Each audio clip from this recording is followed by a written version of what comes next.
Voilà. Madame Genevard, vous avez la parole, s'il vous plaît. Merci, Monsieur le Président.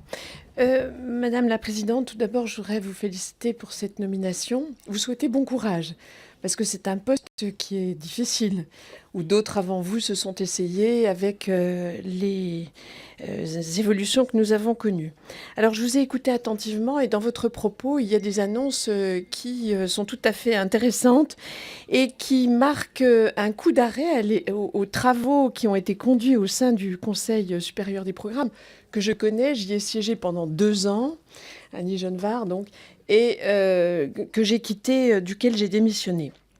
Lorsque vous dites consolider les contenus disciplinaires et réintroduire des repères annuels de progressivité, tout cela contrevient finalement, mais de mon point de vue, heureusement, donc je vous approuve dans cette orientation, contrevient heureusement aux orientations qui avaient été données à un enseignement dit curriculaire. Alors c'est un peu technique, mais ça recouvre des notions tout à fait essentielles pour les enseignants.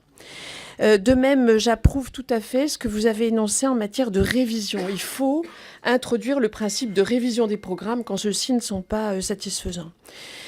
Pour autant, Madame la Présidente, moi j'ai observé 3 types de problèmes en siégeant au Conseil supérieur des programmes et j'aimerais savoir si vous entendez y mettre un frein. Premier problème, le lien entre les experts et les membres du Conseil supérieur des programmes.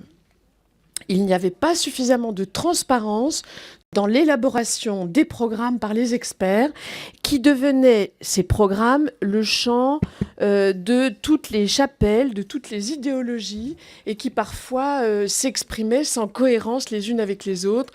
C'est ainsi que les programmes d'histoire ou les programmes de français ont créé des tas de polémiques qui me semblent tout à fait regrettables. Deuxième problème, le manque de temps dont ont disposé les membres du Conseil supérieur des programmes. Est-ce que vous disposerez d'un peu plus de temps pour élaborer les programmes du lycée? Troisièmement, l'indépendance. Vous êtes inspectrice générale de l'éducation nationale. Certains se sont interrogés sur le lien qui existerait entre votre hiérarchie et votre nouvelle responsabilité. Comment allez-vous faire vivre l'indépendance qui doit être au cœur du travail du Conseil supérieur des programmes? Je vous remercie. Merci, Madame Genevard.